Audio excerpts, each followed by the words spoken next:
تحديات كبيرة تنتظر فريق اتحاد الجزائر خلال الموسم الجديد، فالنادي العاصمي الذي يملك قاعدة جماهيرية كبيرة لا ترضى إلا بحصد الألقاب مع نهاية كل موسم، ينافس على العديد من الجبهات في مقدمتها كأس الاتحاد الأفريقي، إلى جانب منافسة كأس الأندية العربية البطلة ومنافستي البطولة المحلية وكأس الجزائر. club, il a une structure extraordinaire et comme tous les journalistes qui sont présents, ils savent pertinemment que l'USMA d'Alger a un projet très très important qui n'a pas pu réaliser encore. Elle a atteint une finale de Champions League, elle a atteint une demi-finale de la Champions League, ils ont pris une coupe arabe, quelques championnats, une coupe d'Algérie, quelques titres pour les derniers 6 années ou 5 années. Mais leur projet est grandiose. إدارة الاتحاد التي تدرك جيدا المسؤولية الملقاة على عاتقها، لا سيما بعد أن خرج الفريق خالي الوفاض خلال الموسم الماضي، جهزت كل الإمكانات اللازمة لولوج الموسم بحلة جديدة، وذلك من أجل تحقيق الأهداف المسطرة، فحصنت صفوف الفريق بمدرب محنك اسمه تيريف خوجي. هذا المدرب الذي أبهر عند قدومه إلى بيت الاتحاد بالتجهيزات التي يمتلكها النادي، واضعا لقب كأس الكاف على رأس سلم أولوياته. On est proche, c'est un football technique, c'est un football de qualité et je crois qu'on a la même philosophie, c'est-à-dire qu'on veut jouer, on veut faire du beau football. Après, il y a les impératifs de résultats. Et quelquefois, on a des matchs un peu fermés, un peu violents, en tout cas agressifs. Donc ça ne fait pas un bon football. Donc le football algérien est un football qui progresse par la professionnalisation. Les installations qui à l'USMA sont dignes d'un club en France. Et certains clubs dont j'ai travaillé en Ligue 2 n'ont pas ces installations-là. Donc je pense que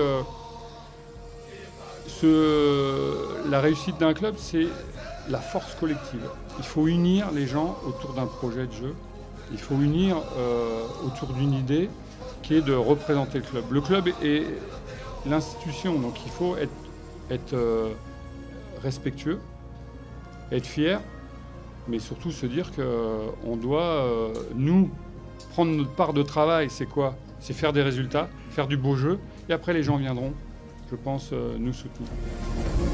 ولأن الهدف المسطر من إدارة الفريق بقيادة عبد الحكيم سرار هو جلب التاج القاري إلى بيت أبناء سوستارا والذهاب بعيدا في البطولة العربية، إضافة إلى الصعود على منصة التتويج محليا، فضلت الإدارة عامل الاستقرار بالحفاظ على ركائز الفريق إلى جانب ضخ دماء جديدة بتعزيز كتيبتها بانتدابات نوعية شابة على مستوى جميع المراكز قادرة على رفع الرهان. ويتعلق الأمر بكل من الكاميروني ميكسس والكونغولي برنس إيبارا والمغترب محمد مزغراني القادم من الدوري الهولندي، إلى جانب الموهبتين الصاعدتين أيمن محيوس وزكريا بن شاعة، واستعادة عبد الرحيم حمراء من دفاع تجنات. المقربين ليا قالوا لي اتحاد العاصمه هي اللي تليق بك، انا دوكا جيت الايكيب كبيره وان شاء الله كما يقولوا ندير البوسيبل تاعي باش ننجح في ليكيب هذه ونفرح الشعب تاعها.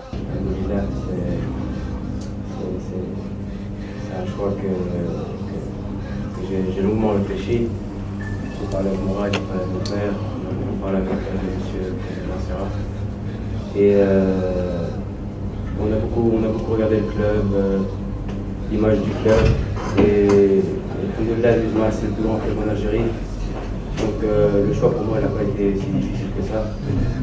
Je veux dire, j'ai pas mal de propositions en Europe. Mais le fait d'être ici à l'USMA, c'est pour gagner des titres, Inch'Allah.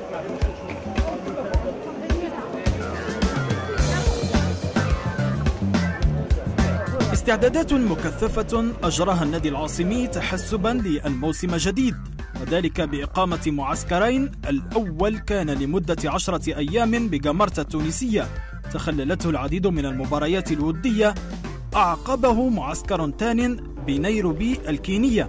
العمل الذي قام به الجهاز الفني واللاعبون خلال المعسكرين سرعان ما ظهرت نتائجه بالفوز المحقق خارج الديار، والذي كان على حساب رايون سبور الرواندي بهدفين مقابل هدف واحد في إطار الجولة الثالثة من منافسة كأس الكونفدرالية الأفريقية، ليتربع الاتحاد على صدارة المجموعة ويقطع شوطا كبيرا نحو بلوغ الدور ربع النهائي رغم تعادله في لقاء الإياب بهدف في كل شبكة.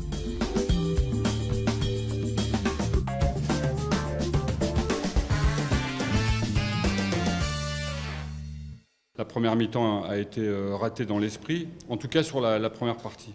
En deuxième mi-temps, on a essayé de se mettre un peu plus en mouvement. Je trouve qu'à mon goût, on n'est pas assez passé sur les côtés et on aurait pu se créer plus d'occasions. Je pense qu'on avait les occasions pour gagner, mais on pouvait aussi s'exposer au contre. C'est un match qui est devenu un peu fou sur la fin. Je pense que Rayon Sport a fait le match qu'il fallait pour pouvoir gagner. Et nous, on est revenus. Ça veut dire qu'on a un peu de caractère. On a du caractère parce que l'équipe adverse était bien organisée.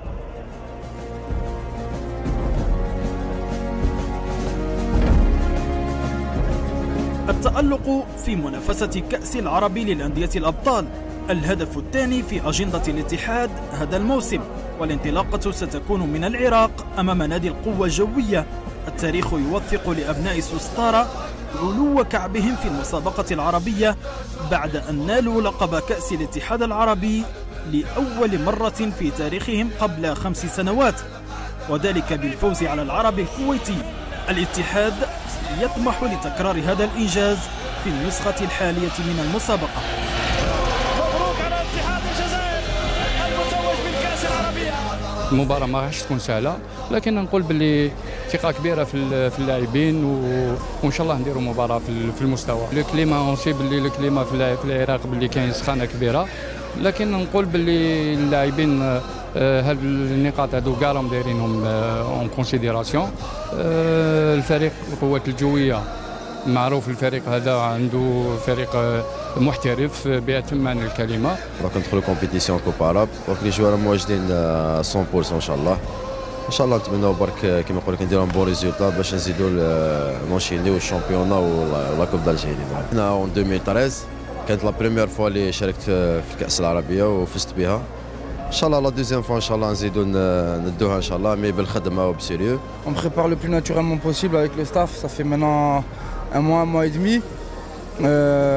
Je pense qu'on l'a vu sur les 2 matchs précédents. On est prêt. Donc j'espère qu'on va ramener un résultat positif de là-bas, Inch'Allah.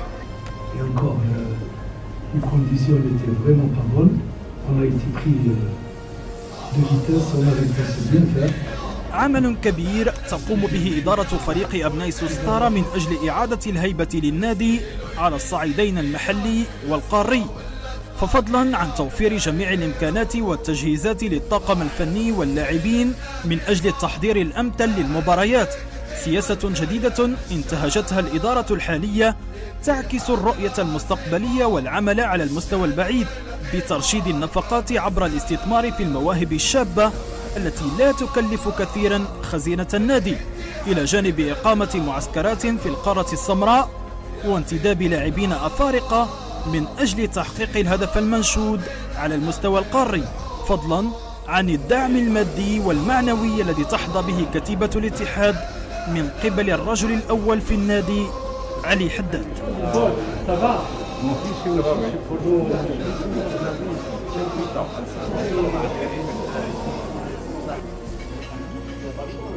Nous tenons tout d'abord à remercier la direction de l'hôtel Holiday Inn et à leur tête, Omar Mdan, pour l'accueil qu'ils nous ont fait, ils nous ont facilité tout pour être, ils ne diront pas nous avons invité ou on a été invité. C'est que le plus intéressant, c'est que la famille de l'USMA se trouve ensemble et notamment nous sommes très heureux d'avoir parmi nous Ali, qui à la veille d'un déplacement aussi important. Sa présence a un message très fort que je pense que vous êtes très intelligent pour comprendre. Bienvenue, c'est votre hôtel. On est heureux et on est très satisfait que vous ayez choisi cet hôtel neuf combien. Il se trouve que mon fils est un grand supporter de l'USMA. Depuis son jeune âge, 7-8 ans, moi j'étais servi au ISMA. Et donc ici lui l'architecte de ces lieux. Maintenant il était avec nous tout à l'heure, il est toujours resté supporter de l'USMA. Donc vous avez un supporter permanent, vous serez toujours le bienvenu. On souhaite que vous réussissiez à Bagdad. C'est une ville que je connais, il fait chaud, c'est le gros problème. Mais l'USMA est dans nos cœurs, c'est un des grands clubs, un club extrêmement ancien. Il y a un bon palmarès et je pense que c'est également. Vous avez les moyens sont mis.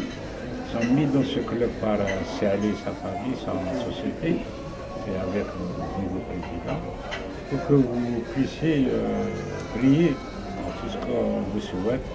Mais vous serez, je peux vous rassurer que vous serez toujours les bienvenus. Merci. Il représente un grand club et avec des gros objectifs. Et les objectifs, on les a tous les jours, en travaillant, en se remettant en cause, en ayant à l'esprit d'être meilleur demain, pour que l'USMA soit le plus haut possible. Et la place la plus haute, c'est la première, et il faut qu'on soit les premiers en travaillant tous les jours.